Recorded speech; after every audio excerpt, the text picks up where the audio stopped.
ఏబీ23 channel. Heroine Aishwarya Rajesh గురించి ప్రత్యేక పరిచయం అక్కర్లేదు. సీనియర్ హీరో రాజేష్ కూతురిగా ఇండస్ట్రీలోకి అడుగుపెట్టిన ఐశ్వర్య రాజేష్ పేరుకే తెలుగమ్మాయి. కానీ ఈ బ్యూటీ ఫస్ట్ నుండి ఎక్కువగా తమిళ సినిమాలో చేస్తుంటుంది. కాలీవుడ్ లో స్టార్ హీరోయిన్ గా తనకంటూ ఓ స్పెషల్ మార్క్ ను క్రియేట్ చేసుకుంది. టాలీవుడ్ లో తెలుగు అమ్మాయిలకు ఛాన్స్ ఇవ్వరని, ఇచ్చిన నిర్మాతలు చాలా కండిషన్స్ పెడతారని అంటుంటారు. అందుకే ఐశ్వర్య కాలీవుడ్ వెళ్లి అక్కడ సినిమాలు చేసుకుంటూ సెటిల్ అయ్యారు. ఇక ఆమె గ్లామర్ క్యారెక్టర్స్ కి దూరంగా ఉండే ఐశ్వర్య రాజేష్ తన తండ్రి లెగసీని తెలుగులో కంటిన్యూ చేయాలనుకుంది. కానీ తను అనుకున్న విధంగా ఆమెకు అవకాశాలు దక్కకపోవడంతో కాలీవుడ్ కు వెళ్లి అక్కడ కెరియర్ ను స్టార్ట్ చేసి తనకంటూ ప్రత్యేక గుర్తింపు తెచ్చుకుంది. తన టాలెంట్ తో దాదాపు 50 సినిమాల్లో నటించిన ఐశ్వర్య రాజేష్ రాజేంద్ర ప్రసాద్ ప్రధాన పాత్రలో వచ్చిన కౌసల్య కృష్ణమూర్తి అనే సినిమా ద్వారా తెలుగు ఆడియన్స్ కు పరిచయం అయింది.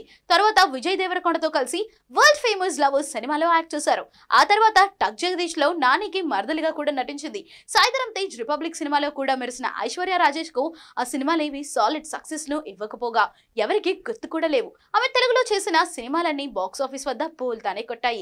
కానీ రీసెంట్ గా ఐశ్వర్య నటించిన సంక్రాంతికి వస్తున్నాం సినిమా మాత్రం సూపర్ డూపర్ పాజిటివ్ టాక్ తో బాక్స్ ఆఫీస్ వద్ద మంచి కలెక్షన్స్ ను రాబట్టి బ్లాక్ బస్టర్ గా నిలిచింది. సంక్రాంతికి వస్తున్నాం సినిమాలో భాగ్యం పాత్రలో అందరినీ మెప్పించిన ఐశ్వర్య రాజేష్ కు ఈ సినిమా హిట్ తర్వాత ఛాన్సులు క్యూ కడుతున్నట్లు తెలుస్తుంది. అయితే అవకాశాలు వచ్చాయని ప్రతి సినిమాను ఓకే చేయకుండా స్టోరీ సెలెక్షన్ విషయంలో చాలా జాగ్రత్తలు తీసుకుంటుందని తెలుస్తుంది. కథ బాగుండటంతో పాటు తన పాత్రకు ప్రాధాన్యత ఉండాలని, అప్పుడే సినిమాను ఓకే చేస్తానని నిర్మహమాటంగా చెప్పేస్తుందట. దానికి తోడు సంక్రాంతికి వస్తున్నాం సినిమా తర్వాత ఐశ్వర్య తన రెమ్యూనరేషన్ ను కూడా భారీగా పెంచినట్లు సమాచారం.